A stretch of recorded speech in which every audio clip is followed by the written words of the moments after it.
Setelah mengantar kepergian Ye Lingtian dan Mo Ning, Gustaf pun berjalan menuju sungai dan duduk bersila. Di tubuhnya sudah ada tanda-tanda akan menembus batas kekuatan. Hanya saja selama ini dia harus menekannya. Sebelum memasuki alam rahasia darah roh, ini adalah saat yang tepat untuk menembus batas tersebut, sekaligus memulihkan dirinya ke kondisi terbaik. Malam pun berlalu tanpa gangguan. Keesokan paginya Gustaf terbangun dari meditasinya. Aura yang memancar dari tubuhnya kini sudah stabil di tingkat ke-6 alam Raja Suci. Di matanya bahkan tampak secercah ketajaman. Gustaf melirik ke arah gua. Selama beberapa hari ini, Tuan Yuan terus melatih Jilin. Itu memang permintaan Jilin sendiri. Sejak Jilin meninggalkan Sekte Tianlan, hampir mustahil baginya untuk kembali. Sekte Tianlan secara tidak langsung sudah memutuskan seluruh jalannya. Satu-satunya kemungkinan bagi Jilin untuk menjadi kuat hanyalah melalui Tuan Yuan. Untungnya Tuan Yuan sudah berjanji kepada Gustaf untuk menjaga Jilin, memberikan bimbingan dalam kultivasi dan teknik bela diri masih berada dalam kemampuannya. Gustaf pun bangkit. Dia melihat jam, lalu mengenakan topeng dan melangkah menuju wilayah keluargahan. Pada saat yang sama di sebuah alun-alun besar di wilayah keluargahan, suasana ramai penuh sorak-sorai. Para ahli berkumpul dalam jumlah besar. Banyak sekte top dan para jenius terkuat dari seluruh Gunung Kunlun hadir di sana. Ini sangat berbeda dari pertarungan jenius yang diadakan oleh Tuan Jingsui. Bahkan bisa dibilang, tidak bisa dibandingkan sama sekali. Para jenius dari sekte top tidak akan pernah ikut dalam pertarungan jenius biasa. Hanya alam rahasia seperti ini yang mampu menarik mereka. Di atas alun-alun itu, para keluarga dan sekte besar membawa serta murid-murid jenius mereka, dan siapapun dari mereka selama tidak mati muda, di masa depan hampir pasti akan menjadi penentu aturan di Gunung Kunlun. Alih-alih menyebutnya sebagai alam rahasia, lebih tepat disebut sebagai ajang jaringan dan pamer kekuatan para elit. Ji Siking berdiri di wilayah Sekte Tianlan. Wajahnya tertutup kerudung. Aura yang memancar dari tubuhnya amat kuat dan menekan. Beberapa hari terakhir ini, berkat harta langka yang diberikan gurunya, tingkat kultivasinya sudah menembus ke lapisan ketiga alam Dai Yuan. Di antara para jenius muda, kekuatannya tergolong mengerikan. Bahkan peringkatnya di daftar cakrawala juga meningkat pesat. Namun Ji Siking justru merasa khawatir atas peningkatan cepat ini.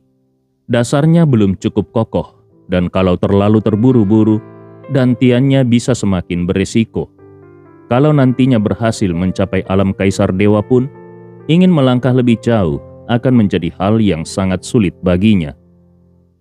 Dia menatap sekeliling, tapi tidak banyak orang yang dia kenal. Hingga kini Jilin masih belum ada kabarnya. Itu membuat hatinya terasa tidak tenang. Saat itulah Han Daosan muncul di atas panggung tinggi. Dia menatap ke bawah ke arah semua orang yang hadir sambil berkata, "Hari ini adalah hari besar. Kalian para jenius tentu lebih tahu daripada aku. Keluarga Han tidak suka banyak bicara, tetapi tetap ada beberapa hal yang harus dikatakan lebih dulu. Pertama, siapapun yang memasuki alam rahasia darah roh, keselamatan dan kematian kalian bukan urusan kami. Kesempatan dan bahaya selalu berjalan berdampingan. Aku tidak akan mengulang hal ini 2 kali. Kalau ada yang ingin mundur sekarang, keluarga Han tidak akan menghalangi. Kedua, selain bahaya dari binatang buas di dalam, ada juga banyak sekali ancaman lainnya. Terutama yang perlu diperhatikan adalah beberapa sosok kuat yang dulu pernah mengancam keselamatan Gunung Kunlun. Meskipun mereka sudah disegel, mereka tetap sangat berbahaya. Setiap dari kalian memiliki token identitas. Kapanpun kalian bisa menggunakan darah untuk membuka segel token itu dan keluar dari alam rahasia. Tapi ingat, sekali keluar, kalian tidak bisa masuk lagi. Ketiga, waktu di dalam alam rahasia kali ini mengalami perubahan. Hanya 1 bulan, Kalau kalian tidak keluar tepat waktu, kalian akan terperangkap di dalam selamanya. Ini bukan ancaman kosong, ingat baik-baik. Keempat, siapapun yang berhasil memperoleh sesuatu dari dalam, kami berhak memilih satu benda dari apapun yang kalian dapatkan. Tanpa leluhur kami, kalian tidak akan pernah punya kesempatan masuk ke dalam alam rahasia ini. Ucapan dingin tersebut menggema di seluruh alun-alun dan memicu keributan besar. Apa-apaan ini? Risiko dan kerja keras dari diri sendiri, tapi hasilnya harus diserahkan kepada para tetua. Ini tidak masuk akal. Pada akhirnya, mereka hanya menjadi alat bagi orang lain. Suara Han Daosan terdengar tidak senang saat dia berkata, "Apakah ada yang keberatan? Kalau ada, langsung maju sekarang." Meskipun banyak yang merasa tidak puas, tetapi tidak ada satupun yang berani maju menentangnya.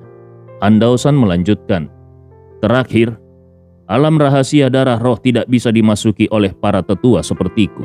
Namun, ada satu pengecualian, leluhur keluarga Han. Kalau kalian melihat beliau, jangan terlalu banyak bicara, dan yang paling penting, jangan pernah menyebut nama klan darah roh. Kalau sampai kalian melakukannya, tanggung sendiri akibatnya. Itu saja yang ingin kukatakan. Sekarang, semua yang sudah mendaftar, silakan masuk." Han Daosan menarik napas dalam-dalam, lalu langsung mengangkat sebuah lukisan gulung. Lukisan itu dilempar perlahan ke udara dan belasan ahli tingkat alam kaisar dewa menembakkan darah mereka ke lukisan itu. Dalam sekejap lukisan itu memancarkan cahaya formasi yang lemah. Di sekitar cahaya formasi itu, karakter-karakter kuno mulai berputar. Dengan cepat, alun-alun yang tadinya remang-remang langsung terang benderang seperti siang hari. Pada saat yang sama sebuah celah besar muncul di tengah batu monumen raksasa. Dari celah itu keluar aliran ki sejati yang sangat pekat. Seseorang berseru dengan penuh semangat, "Alam rahasia sudah terbuka. Akhirnya, dia terbuka juga." Semua jenius yang hadir seolah tersedot oleh aura tersebut. Bahkan Gustav yang berdiri di luar alun-alun dengan mengenakan topeng pun merasakan darah di dalam tubuhnya mendidih. Bahkan batu nisan Xiuqiye di dalam makam reinkarnasi pun bergetar hebat. Seolah-olah mereka sudah menunggu momen ini terlalu lama. Pada saat ini suara tergesa-gesa Xiuqiye terdengar. "Bocah, setelah masuk ke dalam alam rahasia darah roh, kau segera pergi ke arah selatan menuju lembah darah roh. Kau harus bergerak cepat." Gustav mengangguk. Dia sudah tidak asing lagi dengan kejadian seperti ini. Ketika cahaya formasi mencapai puncaknya, di atas lukisan itu tiba-tiba muncul riak ruang yang sangat kuat. Terlihat jelas dengan mata telanjang di langit. Riak itu terus meluas, kemudian memancarkan sebuah tangga langit yang mengarah langsung ke celah pada batu monumen. Han Daosan memberikan instruksi, "Sekarang, masuk ke dalam." Begitu suara Han Daosan bergema, para jenius dari kekuatan dan sekte top langsung bergerak ke dalam. Mereka takut kalau terlambat sedikit saja, kesempatan langka ini akan hilang begitu saja.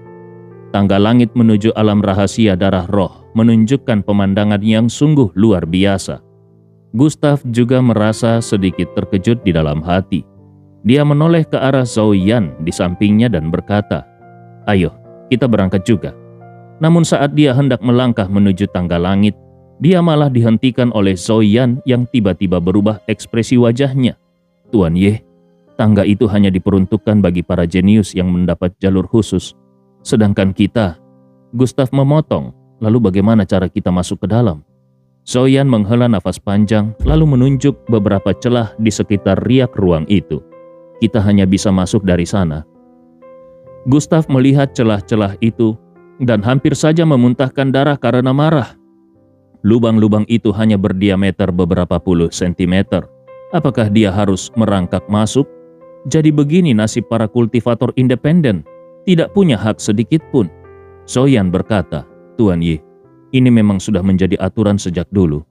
Mohon bersabar sebentar saja." Kemudian terdengar suara dingin dari Han Daosan.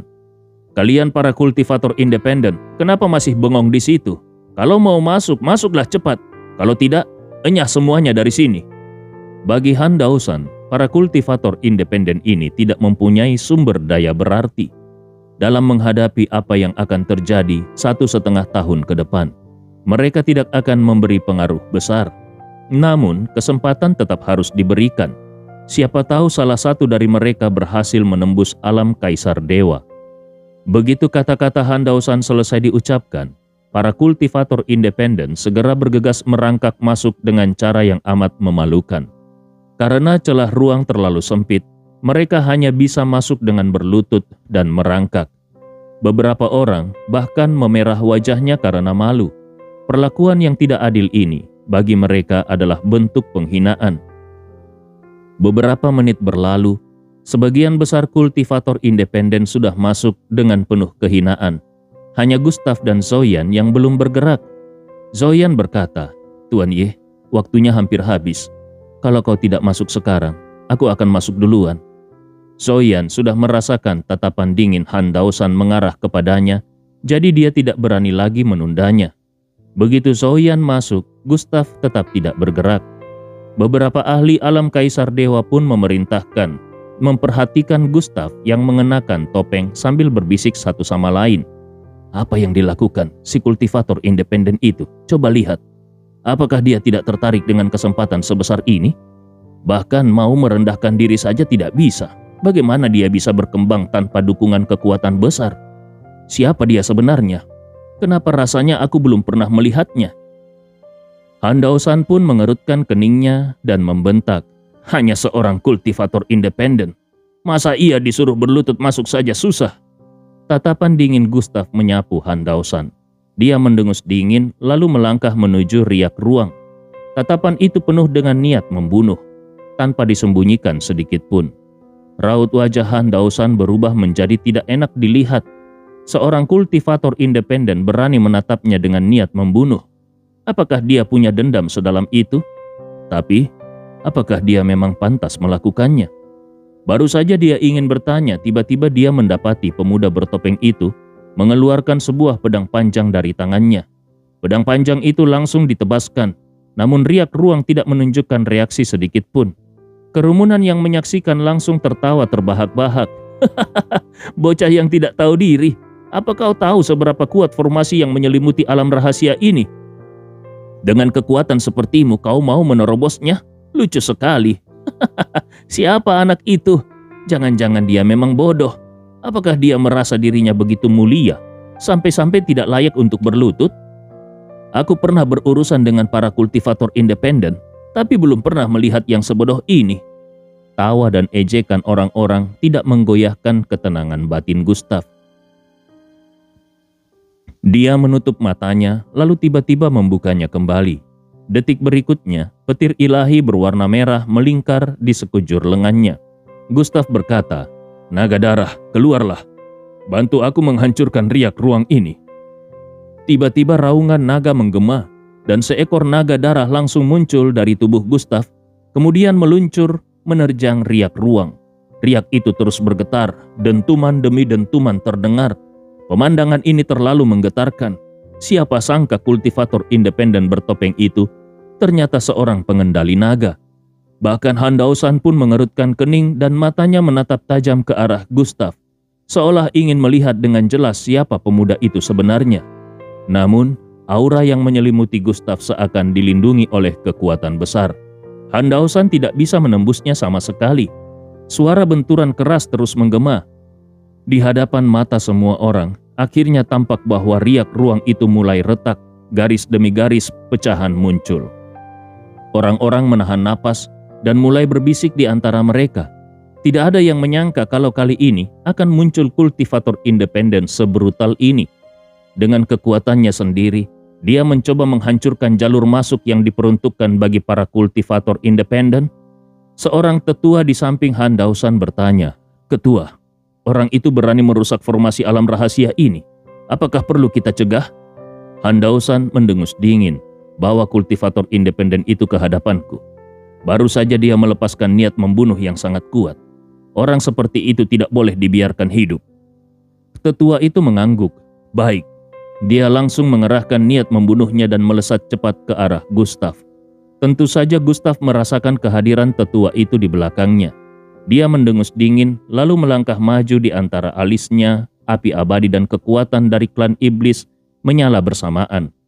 Tubuhnya bahkan mengeluarkan suara letupan. Kemudian, satu pukulan diarahkannya ke titik di mana naga darah tadi menghantam riak ruang.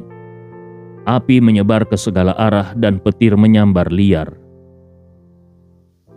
Satu dentuman dahsyat terdengar. Lubang riak ruang yang tadinya kecil itu langsung hancur seketika. Dari langit, petir turun tiada henti dan angin kencang menyapu seluruh alun-alun, seolah-olah hari kiamat tengah terjadi. Pemandangan ini membuat semua orang yang hadir terdiam. Riak ruang dari alam rahasia darah roh dihancurkan oleh seorang kultivator independen dengan satu pukulan. Astaga, apakah pemuda itu benar-benar hanya seorang kultivator independen? Satu pukulan, hanya dengan satu pukulan saja. Saat itu juga, dari arah riak ruang muncul kekuatan hisap yang sangat dahsyat. Pakaian santai yang dikenakan Gustav koyak dihantam angin yang keluar dari dalam. Tubuh Gustav dipenuhi luka dan sobekan berdarah. Naga darah segera menyadari bahaya yang mengancam Gustav dan langsung melingkar di sekelilingnya. Dia menjaga Gustav dengan sekuat tenaga.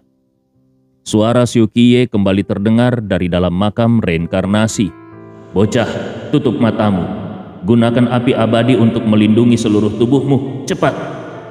Gustav tahu kalau nada suaranya sudah seperti ini, maka pasti akan ada masalah besar. Tanpa ragu, dia segera menyelubungi seluruh tubuhnya dengan api abadi. Dalam sekejap, kekuatan hisap dari alam rahasia darah roh meningkat tajam. Seluruh tubuh Gustav seolah menjadi bola api dan langsung tersedot masuk ke dalam. Riak ruang langsung tertutup. Dan segalanya tenang kembali. Pada saat itu, seluruh dunia tiba-tiba menjadi sunyi. Setelah keheningan itu, suasana pun menjadi riuh. Siapa sebenarnya kultivator independen itu? Kekuatan dari pukulan barusan mengandung banyak atribut. Naga darah, api abadi, petir ilahi. Bahkan dari serangannya aku juga bisa merasakan kekuatan tubuh yang sudah ditempa. Sejak kapan muncul jenius iblis seperti itu di Gunung Kundun? Anak itu pasti ada di dalam peringkat daftar cakrawala. Dia ada di peringkat keberapa? Benar, syarat minimal bagi seorang kultivator independen untuk masuk ke dalam alam rahasia darah roh adalah tercantum dalam peringkat daftar cakrawala. Dilihat dari kekuatannya barusan, kemungkinan besar dia masuk ke dalam 800 besar. Kerumunan mulai ramai memperbincangkan hal tersebut. Pada saat itu, seorang lelaki tua membuka daftar nama, membentuk tanda dengan jarinya, lalu raut wajahnya tiba-tiba berubah. Dia berkata, anak itu adalah Aldren Ye. Aldren Ye yang dahulu mengguncang Gunung Kundun. Tidak disangka, Aldren Ye ini jauh lebih menakutkan daripada legenda yang beredar. Begitu mendengar nama Aldren Ye, ekspresi kerumunan yang sebelumnya penuh keterkejutan menjadi semakin aneh. Nama Aldren Ye itu tidak terduga, namun masuk akal. Yang menjadi pertanyaan adalah, bagaimana iblis membawa maut ini bisa masuk ke dalam alam rahasia darah roh? Selama ada makhluk ini di suatu tempat, maka tidak akan pernah ada kedamaian. Han Daosan memandang ke arah kepergian Aldren Ye. Sorot matanya menyiratkan niat membunuh. Kalau orang lain menunjukkan niat membunuh terhadapnya, dia mungkin tidak akan peduli. Namun, apa yang sudah dilakukan Aldren Ye di Gunung Kunlun terlalu misterius.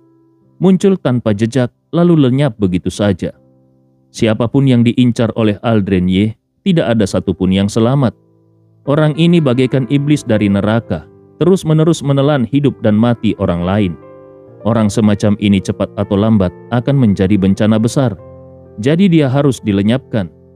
Tetua yang sebelumnya pergi untuk memburu Gustav kembali ke sisi Han Daosan dan berkata, Tuan, Aldren Ye sudah memasuki alam rahasia itu. Lalu apa yang harus kita lakukan selanjutnya? Han Daosan menjawab dengan tenang. Formasi itu sudah dihancurkan. Entah kemana daya hisap pusaran akan membawa bocah itu. Dalam sebulan ini, sekalipun Aldren Ye masih hidup, pada akhirnya dia akan keluar kembali. Begitu dia keluar, aku punya ribuan cara untuk membuatnya mati tanpa kuburan. Orang lain mungkin takut kepadanya, tapi aku tidak.